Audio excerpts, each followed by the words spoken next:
Olá, tudo bem com você? Que bom estarmos juntos para darmos sequência no nosso estudo do livro A Gênese. Eu sou o professor Wagner Klein, sou professor de Física, terapeuta holístico e você está no canal Sob Nova Visão.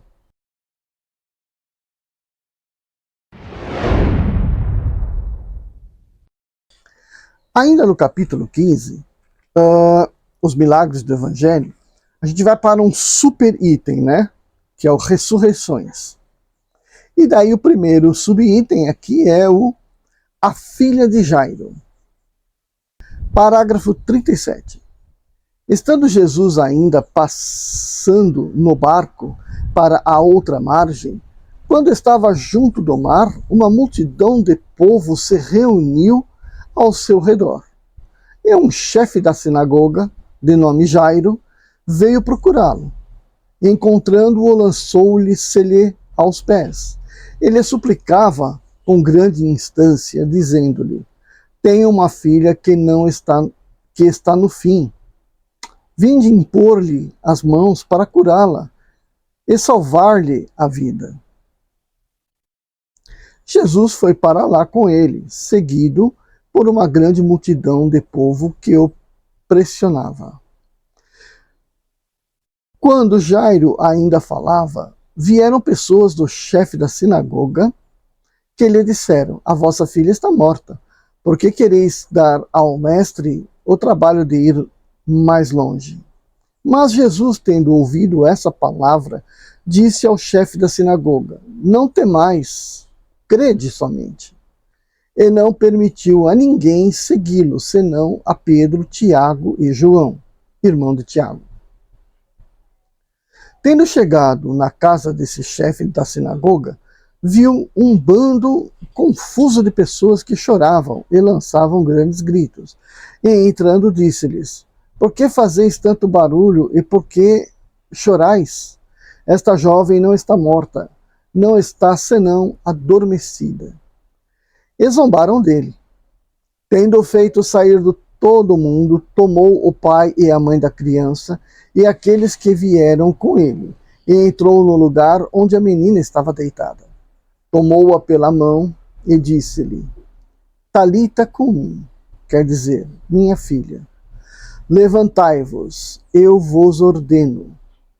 No mesmo instante a menina se levantou e se pôs a andar, porque tinha 12 anos, e ficaram maravilhosamente espantados. São Mateus.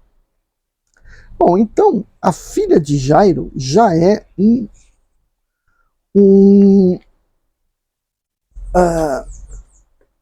exemplo, né, de que Jesus,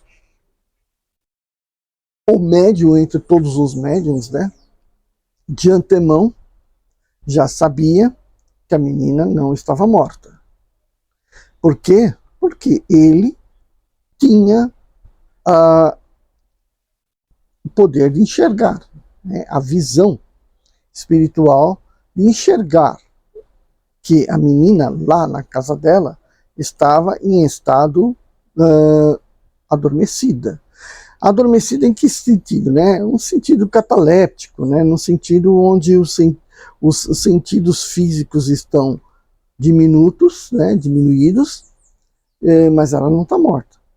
Ok? Está em estado vegetativo. O que Jesus vai fazer?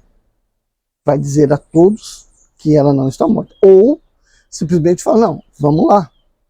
Porque se ele soubesse que não fosse possível ressuscitá-la, ou trazê-la novamente, né, acordá-la, ele já não teria feito nada disso. Então ele disse: vamos lá. Ele vai lá, chama alguns dos seus apóstolos, porque de qualquer forma, seja lá o que for que vai ser feito, é necessário que tenham bons pensamentos uniformes. Então ele sabe aqueles que ele pode contar com essa uniformidade de pensamento, de vibrações, leva lá. Tá bom. Chama o pai e a mãe. Ele precisa desse testemunho. Afasta todos aqueles que têm pensamentos dúbios, e que pode interferir no trabalho espiritual. Mas todo mundo sai dali. E aí, portanto, uma vez estabelecido o clima adequado para que fosse possível fazer isso, então o magnetismo dele já é o suficiente para dizer àquele espírito que está do lado de fora do corpo voltar ao corpo. Ao pegar na mão da criança, ele transfere o seu magnetismo pessoal. Ele transfere a sua energia pessoal, o seu fluido vital,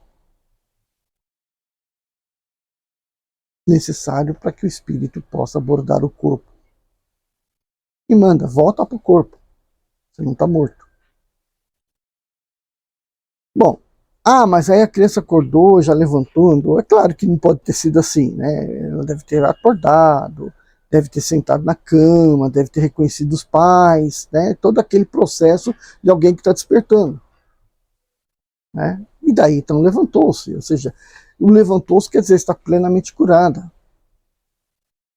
Pode ser nem que ela tenha levantado, mas na narrativa ela se abriu os olhos e levantou, quer dizer, ela ficou plenamente curada. Então aí a gente tem que ver que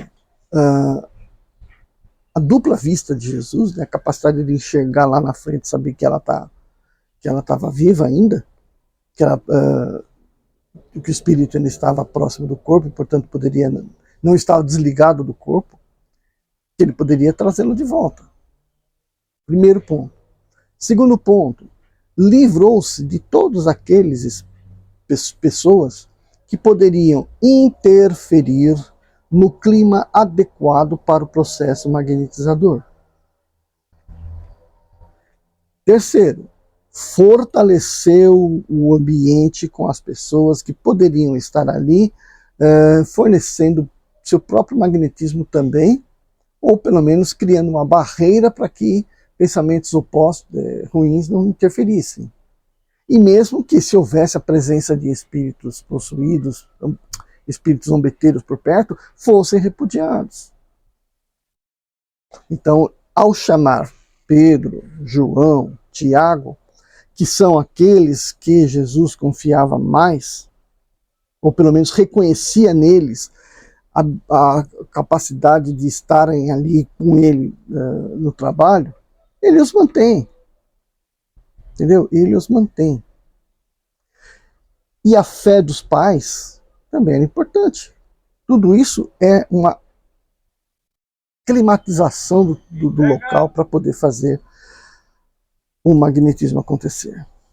Bom?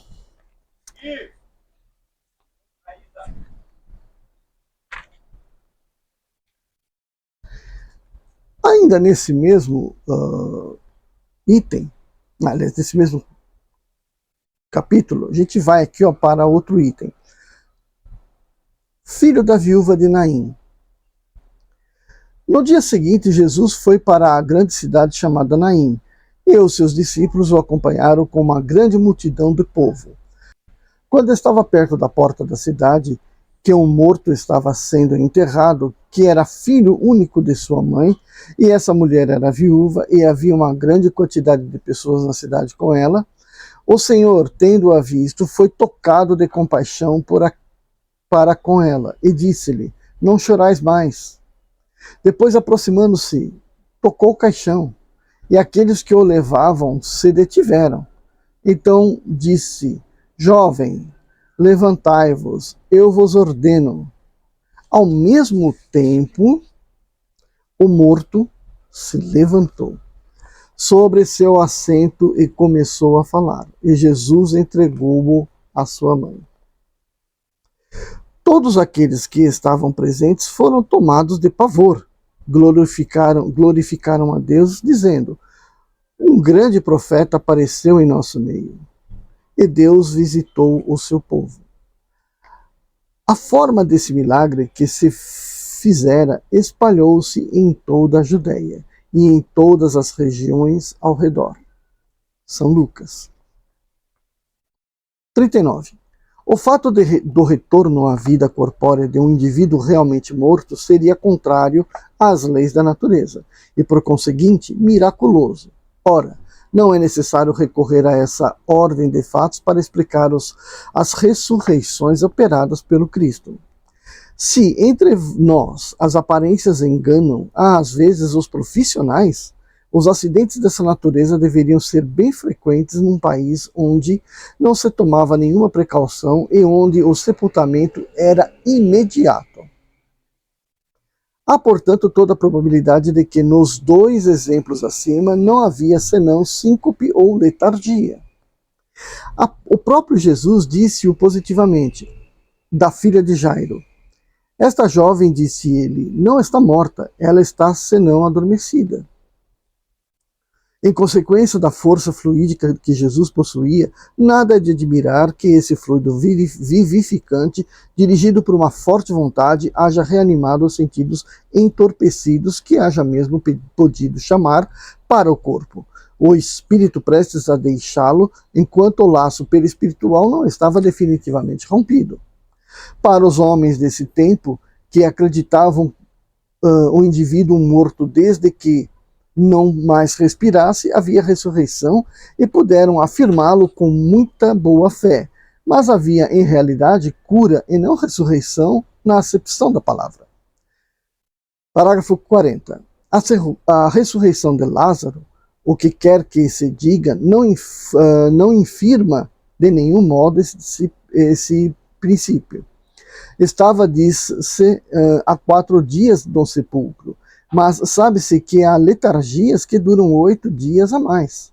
Acrescenta-se que ele cheirava mal, o que é um sinal de decomposição. Esta alegação não prova nada, não mais, tendo em vista que entre certos indivíduos há decomposição parcial do corpo, mesmo antes da morte, e que exalam um odor de podridão. A morte não chega senão quando os órgãos essenciais da vida são atacados. E quem poderia saber se ele cheirava mal? Foi a sua irmã Marta que disse, mas como o sabia ela? Estando Lázaro enterrado há 4 dias, ela o supunha, mas disso não podia ter certeza.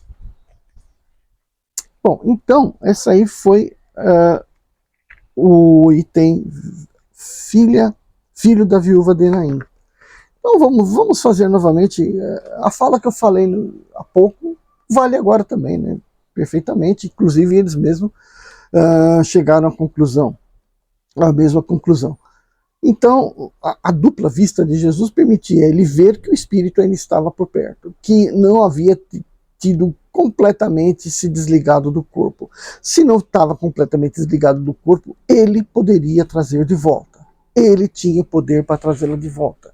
E é isso que ele frisa sempre. Eu ordeno, né? Eu ordeno, porque ele tem o poder de transmitir a energia necessária para que o espírito volte e continue a sua jornada. No caso de Lázaro, como eles estão bem dizendo aqui, ele estava cheirando mal. Não, não precisa estar morto para estar cheirando mal, né?